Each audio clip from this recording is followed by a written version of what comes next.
Hello everyone, welcome back to my channel. I hope you all are doing good. So आज की class में हम continue करेंगे class 9 civics chapter 2 NCERT. Chapter का नाम है what is democracy, why is democracy, right. Last class में हमने डेमोक्रेसी का मीनिंग पढ़ा था, डेफिनेशन पढ़ा था, राइट, और उसके फीचर्स करे थे, मेरिट्स पढ़े थे, डीमेरिट्स पढ़े थे. ठीक है, आज की क्लास में हम उसी चैप्टर को आगे बढ़ाएंगे, बट उससे पहले एक ब्रशअप कर लेते हैं कि हमने क्या किया था लास्ट क्लास में. तो डेमोक्रेसी का डेफिनेशन अब्राहम लिंकन ने क्या दिया था. Democracy is the form of government for the people, of the people, by the people. ठीक है, और डेमोक्रेसी क्या होता है. डेमोक्रेसी एक ऐसा सिस्टम है जहां पे हम सिटीजन्स अपने रिप्रेजेंटेटिव को इलेक्ट करते हैं.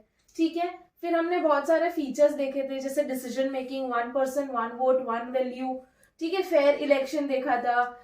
फिर मैंने आपसे ये भी कहा था कि जो मेरिट्स और डीमेरिट्स, अगर आप फीचर्स नहीं पढ़ते हो, मेरिट्स पढ़ते हो और डीमेरिट्स पढ़ते हो, तो दोनों को कंबाइन करके आपके फीचर्स अपने आप बन जाते हैं, है ना.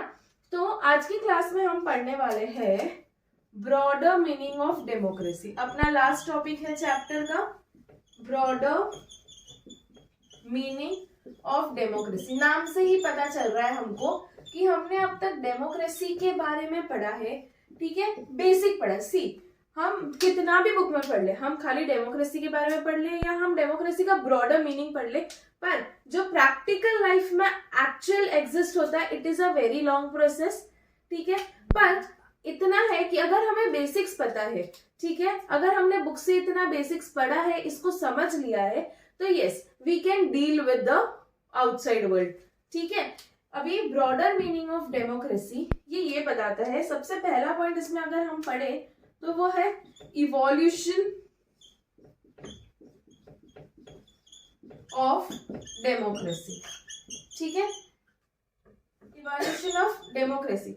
अभी जैसे हमें पता है, अच्छा मुझे एक बात बताओ कि सालों पहले जो चीज थी, जैसा स्ट्रक्चर था, जैसा सिनारियो था, सेम अभी है क्या? नहीं, अभी बहुत अलग है, बहुत डिफरेंस. अगर आप खाली 10 साल पहले देख लो, ठीक है, आप 10 साल पहले देख लो और अभी देख लो, बहुत फर्क है. अभी 2022 चल रहा है, 22 साल पहले चले जाओ, 2000 में चले जाओ, 2000 में चले जाओ, 2000 से 2022 तक कितना वास्ट डिफरेंस है कि नहीं, राइट. सो वो जो डिफरेंस है every year, even if you see the changes in the year, तो उसमें भी कितना डिफरेंस आते रहता है, right. So similarly evolution of democracy, democracy जैसे पहले वर्क करती थी, ये जो सिस्टम जैसे पहले थी और जो अभी है, उसमें बहुत फर्क है.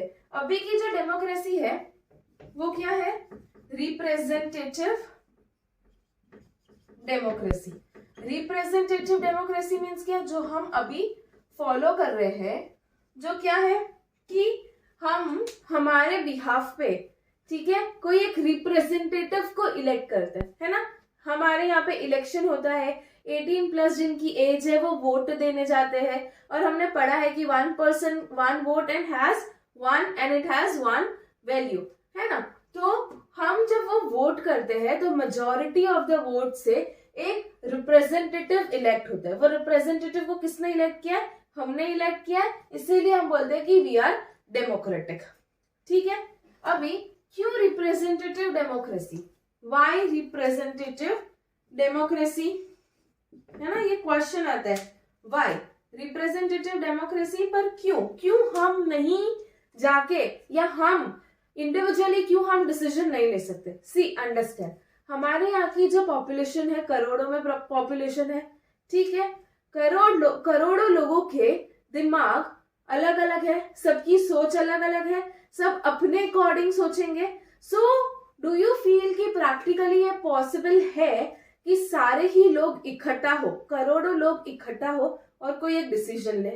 Not possible. सबसे पहले तो वो डिसीजन, हर एक का डिसीजन सुनते ही कितने साल निकल जाएंगे. ठीक है, उतने साल निकल गए, फिर उसमें से कौन, जैसे जिसने पहले डिसीजन दिया होगा और लास्ट वाले का सुनेंगे, तब तक वो सारा हम पहले का भूल चुके होंगे. सो इसे सोचना ही बेकार है. It is very nonsense to think about it कि सारे ही लोग इकट्ठा होके कोई डिसीजन ले, right. So it is practically not possible. तो हम क्या करते हैं, हम हमारे बिहाफ पे, हमें जो बंदा सही लगता है हम हमारे बिहाफ पे उनको इलेक्ट करते हैं, ठीक है। एंड वी गिव, इलेक्ट करना मीन्स व्हाट, हम उन्हें अथॉरिटी दे रहे हैं कि आप हमारे बदले डिसीजन ले सकते हैं। हम उन पे ट्रस्ट करके हम उनको इलेक्ट करते हैं, हम उनको वोट देते हैं ट्रस्ट करके कि वो जो भी डिसीजन लेंगे वो सही लेंगे, वो हमारे रिप्रेजेंटेटिव होते हैं, ठीक है। फर्स्ट पॉइंट ये था। फर्स्ट पॉइंट क्या पढ़ा हमने, सारे लोगों का गैदर होना इम्पॉसिबल है। सेकेंड चीज क्या है कि मान लो सब लोग एक साथ में इकट्ठा हो रहे हैं, ठीक है, सब लोग एक साथ में इकट्ठा होने का डिसीजन लिया है, फाइनल किया है कि सारे लोग इंडिविजुअली डिसाइड करेंगे, कोई एक ऐसा सिस्टम सेट कर दिया। पर आपको लगता है कि हर कोई इतना फ्री है कि एवरी नाउ एंड देन, ठीक है, every now and then rules बनाने के लिए, लॉ चेंज करने के लिए, लॉ के बारे में डिस्कस करने के लिए, कोई नया लॉ पास करने के लिए, नया बिल पास करने के लिए हर कोई इतना फ्री है? नहीं, लोगों के पास टाइम नहीं है। तो क्या फैक्टर आता है यहाँ पे, टाइम नहीं है। किसी के पास टाइम है तो डिजायर नहीं है, डिजायर नहीं है मतलब क्या, मेरे पास टाइम तो है पर मुझे ये सब में नहीं पढ़ना, मुझे नहीं मजा आती है, मेरा नहीं मन है, मेरी नहीं इच्छा हो रही है, मेरे को ये सारा जो पॉलिटिक्स है इसमें मुझे नहीं पढ़ना है, राइट। सो डिजायर नहीं है, so no one can force me, ठीक है। तो टाइम नहीं होना, डिजायर नहीं होना, और थर्ड थिंग ये भी हो सकती है कि डिसीजन मेकिंग पावर नहीं है, ठीक है, डिसीजन मेकिंग स्किल नहीं है। अभी किसी के पास टाइम भी है, किसी की इच्छा भी है, पर जरूरी है कि हर किसी के पास डिसीजन मेकिंग पावर होता है? नहीं, इट इज नॉट पॉसिबल।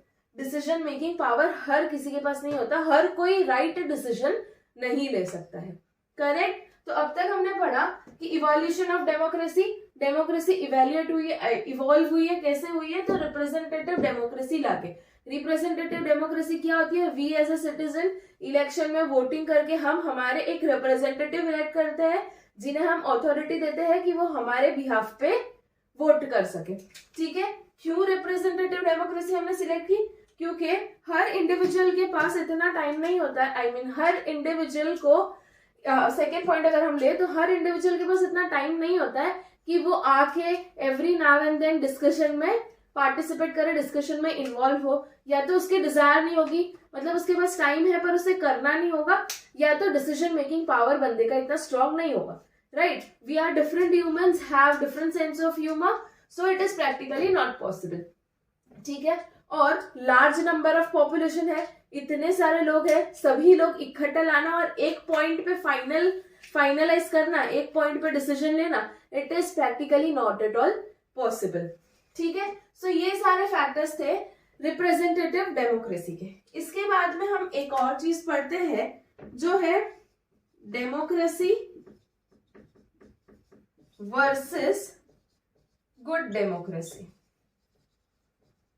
ठीक है, डेमोक्रेसी वर्सेस गुड डेमोक्रेसी। अभी आप सोचेंगे मैम हमने पहले डेमोक्रेसी पढ़ा, उसके बाद आपने अभी रिप्रेजेंटेटिव डेमोक्रेसी के बारे में बोला और अभी गुड डेमोक्रेसी, ठीक है। तो डेमोक्रेसी का कंसेप्ट हमारे दिमाग में एकदम क्लियर है कि हम किसी को इलेक्ट करते हैं, वो हमारे रिप्रेजेंटेटिव बनते हैं और हमारे बिहाफ पर डिसीजन लेते हैं, ठीक है। गुड डेमोक्रेसी क्या होता है, it is a step forward, नाम से ही पता चलता है democracy, good democracy. Good democracy क्या होता है, it is a step forward, मतलब गुड डेमोक्रेसी होने का मतलब ये होता है कि जितने भी लोग, मतलब जो रिप्रेजेंटेटिव को हमने इलेक्ट किया है, ठीक है, अगर वो कोई डिसीजन ले रहे हैं, ठीक है, तो वो डिसीजन से जितने भी लोग इफेक्ट हो रहे हैं ना, उनसे कंसल्ट करना और उनका कंसेंट लेना, consultation and consent of the people who are affected by the decision, है ना। जैसे कि डिमोनेटाइजेशन हुआ था, तो अगर हम गुड डेमोक्रेसी की बात करें तो उस समय पे जितने भी लोगों को इससे डिमोनेटाइजेशन से इफेक्ट होने वाला है, वो सभी से कंसल्ट करो, सभी का कंसेंट लो और उसके बाद लॉ को अप्लाई करो, ठीक है। So this is also a very long process which is practically not possible, और वो हमेशा होता भी नहीं है, होता है तो भी वो पार्ट पब्लिक के लिए ही होता है, ठीक है। But there is a difference between democracy and good democracy. It is a very small topic. I hope it is clear. ठीक है, अभी I hope this whole thing is clear. And last is no country as perfect democracy.